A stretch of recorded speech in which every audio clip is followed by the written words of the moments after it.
Igbo ekele m unu Lolo Nneka Chimeze na-ekwu m na-ewetakwara unu ọnọdụ Igbo ọ dị nnọọ funny na nga-akpụ ya nnukwu ihe ihere n'obodo dịka ndị Igbo be anyị na-agbaghara ihe ha ka Igbo a na-egbu ndị mmadụ ajọsụ m shi Enugu Ezeagụ bata ebe m gara cover insecurity nya otu eji egbu ụlọ ndị mmadụ ọkụ ndị amị rịpọtụ ya ihe ndị mmadụ nọ na-akọ asịrị ụmụ nwoke kwesịrị ịnọdụ anị na-akpa gịnị ka a ga-eme ka Igbo dị mma na-akọ ọwụ na nya anyị na-ekwu ebe niile na Lolo Nneka Chimeze si na Mazi Nnamdi Kanu tụra nwa 18 years ime Lolo Nneka Chimeze si Mazi Nnamdi Kanu biri na Kenya with nwanyị biko ihe m chọrọ ịghọta n'ọbụ ndị Igbo unu nwa ka nna jụọ nọmba 1 ka m gwakwa unu m nwa ga-eju Jordan enwe n'elu ugbu a na ma ndị ofe mmanụ na-eme nke ha agụme tribalistic ha ama ndị mma m nọ ha egobiela ijele now maka ijele fọ ijele ikwu na m dị tribalistic ijele amadụ onye mgbu onye ga-agwa ijele na m dị tribalistic onye nọ Lagos and ọ ga-awa onye ofe mmadụ me na-emekọrị maka ha ama na ihe ọbụla gbasara Igbo I don't joke with it so onye nwere ike inye ijele that information maka mmadụ onye mgbu wụ onye ma m nọ so definitely ndị ofe mmanụ mụ na ha na-emeji afọ mana chọọchị so definitely ọ na-akwapụtagoro m ndị ofe mmanụ nke ahụ nọmba 1 nọmba 2 ma ndị gọvanọ ugbu a a na-akwụzi bloggers ọkwụrụ mana ọ na-anụ m onwe nwaanyị na-akwụrụ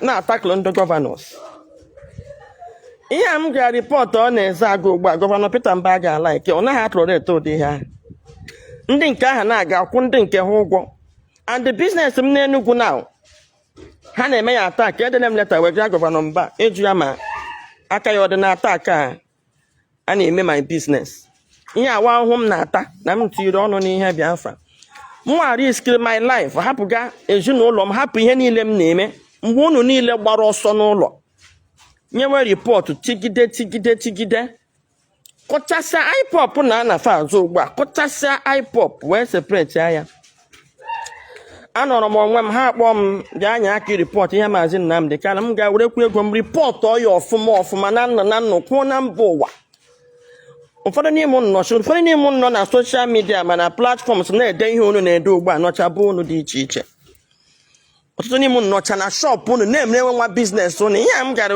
ewere agụ ugbu enwee nyere m ego Ezeagụ enwee nyere m ego nya ihe na-agbụwa m obi na-awụ na enwebedo onye gbadoro ọkpa na-ajị ndị Fulani gburu ndị mmadụ n'Imo gbuwasị ndị mmadụ isi n'Imo steeti awụde enough news na ndị amị gara na Ezeagụ gbasaa ihe ụlọ ndị mmadụ ọkụ na-enwe ihe ndị mmadụ mere ha awụde enough news ndị Igbo a whole Igbo nation na-eke kemgbe 2 days wụ na asị na Mazi Nnamdi Kanu tụwara nwa 18 years ime then o biri na Kenya for 1 year biko ka m jụọ nụ Mazi Nnamdi Kanu ọwụọla Mohammed ịkpọ ala ya aha ya wụọ blasphemy ndị Igbo ọ dịkwa na ka Mazi Nnamdi Kanu ọwụọla ọnụ Chineke na-azọdo n'azọ marakwa na amara n'ọka mgbe Mazi Nnamdi Kanu kwalite anyị enwebe peace and adịm sure na-enwe n'onye litere n'ụjọ sio ihe a Mazi Nnamdi Kanu na-adọtara anyị ọ na-agakwa n'anya ọnwa ajụjụ ahụ unu na-ajịghị ka m jụwara ka mgbe Jenụwarị nnwere onwe a na-azụrụ anyị ọdụ anyị mma anyị hiwego IPOB wite ọbara ụmụ anyị IPOB ama nwụkwa Mazi Nnamdi Kanu chọrọ igbu IPOB ọ ga-egbukwe ihe ọ na-ama ha takịrị na a na-enye m nkịta gawara ọnụ kamgbe Jenụwarị m kwapụta sị Mazi Nnamdi Kanu sọ DOS wu leadership ndị IPOB kamgbe ahụ ka ataka akwara bido mana m gwara na m aga ejuju enwere eziokwu Martin Luther King kwụ n'ọgbọ daa kama unu ga-asụchi m ọnụ ikwu eziokwu m kwụ n'ọgbọ daa Mana ịgwakwa unu na m dị disappointed na some of you. Because enwere ndị reach out to me. Ndị ọnụọgụgụ isi ha zuru oke. Na ka m jụọ n'ụnụ, kedu ụdị Biafra ị ga-enweta echi? Biafra ị na-agaghị ajụ your leader ajụjụ. Ya ndị na-eme m attack a na-awụ ndị autopilot because ọ mmee kuturu ha. I know. Biko ndị autopilot, your prime minister Dr. Ngozi Orabaeze, unu ọgwali na enwere ebe emere attack na Ezeagu. As the prime minister, o kwesịghị ịga na Ezeagu. Were na ndị amị ya ga defend her people. Kedu ụdị prime minister na-eme? Ọgụ dazie aga agbasa nya ọkwa na alụ ọgụ with Nigerian army. Agazi emezi attack village ya, gbaa ya ọkụ, okwudo okwu, o release ha anything. Biko no Mazi Nnamdi Kanu Abuduchukwu, a ga-ajụ ya ajụjụ. Ọtụtụ n'ime unu nọ nga na-ede nonsense unu na-ede nweta sọsọ ihe unu na-contribute with this nuisance unu na-ekiriete everywhere na social media. Enwebede any of you lite na ga Abuja. Unu na-emedo half ihe mere. So mụnwa ịbịa sawa unu okwu na ụmụ nwoke Igbo anyị go into gossipers. That is why one man said Dikebo ji wee wakpu unu. Awakpu unu agbofu ise. Nwaanyị dị ka m ga-aga clean ya up. Unu lọtachizie nwa ọnụ unu ji agbakashi ọnụ na social media. Unu na-akpọ Lolo Nneka Chimezi na m sị gịnị na m sị na Mazi Nnamdi Kanu. Ọrụ Mazi Nnamdi Kanu ukwu na Buhari nwoke ihe Mazi Nnamdi Kanu na-ekwubeghị n'ọnụ. Nya na-aga agwa Mazi Nnamdi Kanu okwu owu na a na-akparịcha Trump. Ha agba nkịtị. Tinubu ka ihe a na-agwabeghị Tinubu. Kedu nnọọ onye a na-akpọba aha? Na-ekwuru okwu maka mmadụ mụnwa na-eche na ihe a ga-ajụ ihe owu eziokwu. Biko onye na-achọ inweta n'anyị Biafra onwe anya agaghị scrutinize ya. Unu ọma ihe niile a Mazi Nnamdi Kanu ọnọdụ anyị n'ala Igbo ugbu a wụ ndị agwa Mazi Nnamdi Kanu okwu because Mazi Nnamdi Kanu made a lot of mistakes. Ka na-emekwa mistake. Abịaghị m here waste my time too much. Igbo niile unu ga n'olu m. Unu ma na nwa bụ Lolo Nneka Chimezi na m dị disappointed na ọtụtụ n'ime unu. Ọ bụ ọkwa ndị ma ihe wee na-ekele my fans for your steadfast. Can repeat it again maka enwe ndị so na ọwụ AI. Ọwụdụ AI. Mazi Nnamdi Kanu biri with wine na Kenya 1 year. Kedu ihe onye na-adụrụ anyị Biafra na-eme na Kenya with another woman mee nwunye ya abandon? Ka unu nụ ya ọfụma. Tonya na social media. And na Mazi Nnamdi Kanu tụra nwa 18 years ime n'Enugu zọọ ụlọ. Kada otu chọrọ isi suppress all my voice. Ka nwa ahụ chọrọ ka okwu mgbe ọ gbara that girl. Amaghị onye ma ebe that girl nọ na-enwe ya mama nwa họrọ ndụ ma nwụrụ anwụ. So onye isi unu na-azọta unu Biafra aga agwa ya okwu. Elewe n'ihe anyị na-ata Tinubu nta, elewe n'ihe anyị na-enye nsogbu maka Tinubu. So ka mmasị onye ọbụla mere nwe ka o si sọ ya because unu na-ekwu na Tinubu na-suppress opposition voice. Nke unu na-emejọ gịnị? Look, o kwesịrị na anyị ga na-ekwu na a na-emegbu anyị emegbu. Okay, because ihe a unu na-eme now is suppress a voice.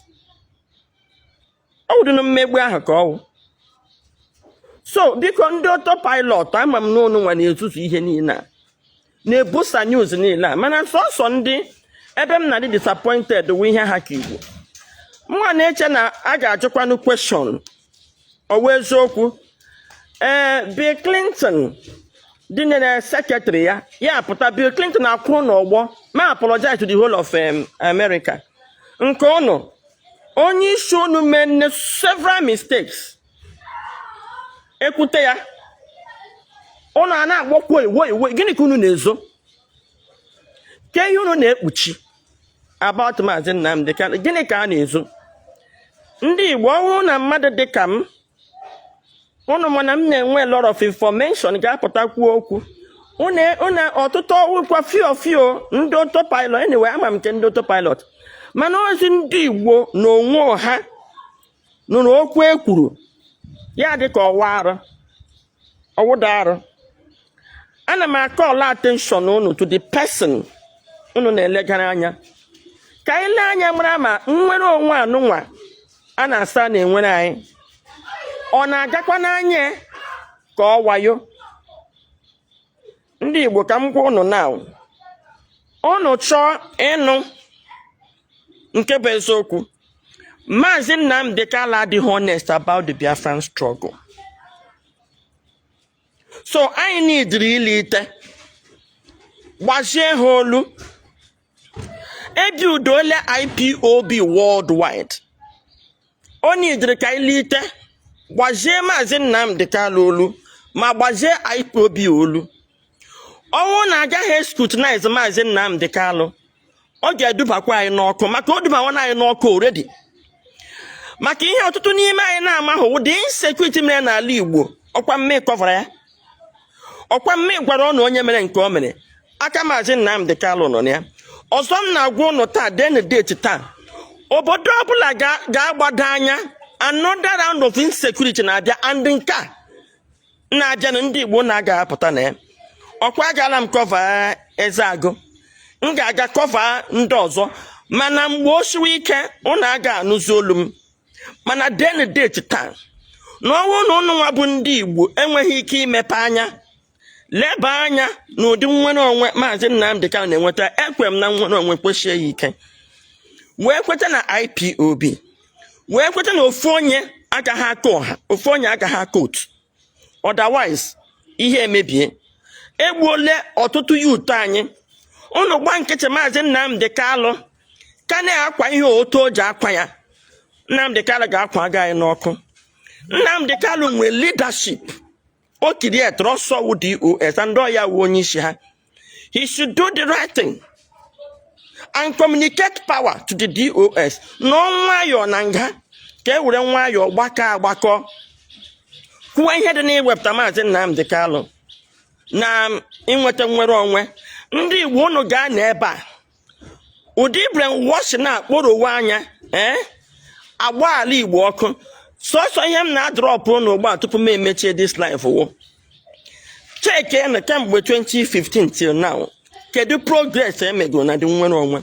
Iji zụọ onwe gị ajụjụ a, gị mara ma o ruole mgbe anyị ga-echi ata azụ review nnwere onwe Mazi Nnamdi Kanu. Ịhụ this emotional blackmail ọ gaghị awụ ọkụrụ m because anọ m in the know. Ama m ihe unu na-ama. Just ekwutu m obere okwu na-ama karịkere ekwuzie nke bụ okwu gị na-eme. Mana ihe m na-agwa unu nwa bụ ndị Igbo, ịhụ this emotional blackmail unu ji eso Mazi Nnamdi Kanu. Mazi Nnamdi Kanu akwakpuole some people na the grave. Anyị ga-akpachara anya, anyị ga-eluze ala Igbo totally. Ndewo.